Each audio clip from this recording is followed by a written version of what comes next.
celebration, community coming together. Thank you for supporting us, our daughter and son-in-law and the grandchildren.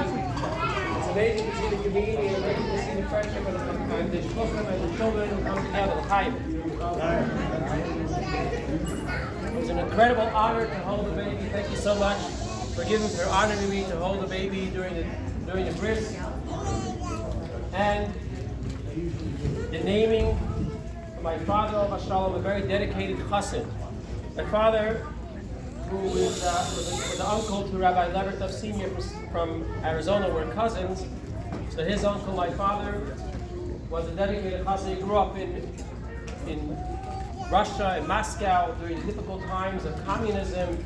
And his father, who I'm named after, was a dedicated chassid in Moscow who helped continue the shul and was a moyel as well. And the KGB was after our grandfather.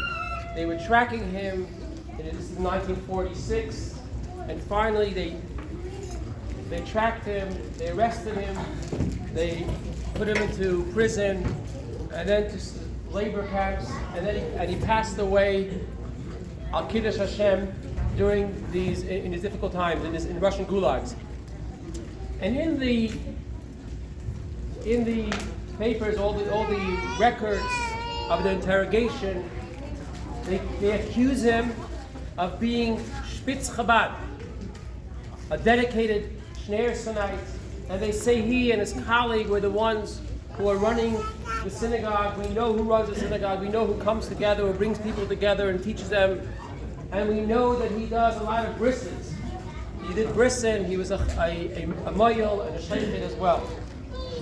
And my father continued that dedication, and he helped establish an organization that sent packages and helped to Russians behind the Iron Curtain in the 60s, 70s, and 80s, and into the 90s. And now we see what's happening in the former Soviet Union. It's all thanks to the dedicated group of Chassidim who really dedicated themselves to help together bring the light of Judaism to the former Soviet Union. So I'll share a tiny story. My cousin here, Rabbi Zalman, traveled to Russia as well as undercover tourists. They went to tour, but really they were bringing some Jewish artifacts, tefillin, mezuzahs, and other things. And there was a different group, and they came to the border. They would come to the border, and they would take out. They would stop them at customs and ask them, "What are you bringing? And why do you need this? Why do you need that?" So one of the times they asked them, they found that they had this big knife for shechita. They had asked that they should bring a knife to do ritual slaughtering. And they came to the border and they asked them, they started looking through the hole. They asked them, "What do you need this knife for?" He says, "Because I want to cut salami." He says, "Yeah, but why do you need so big knife?" So he says, "I like to cut it the long way." So they let it through.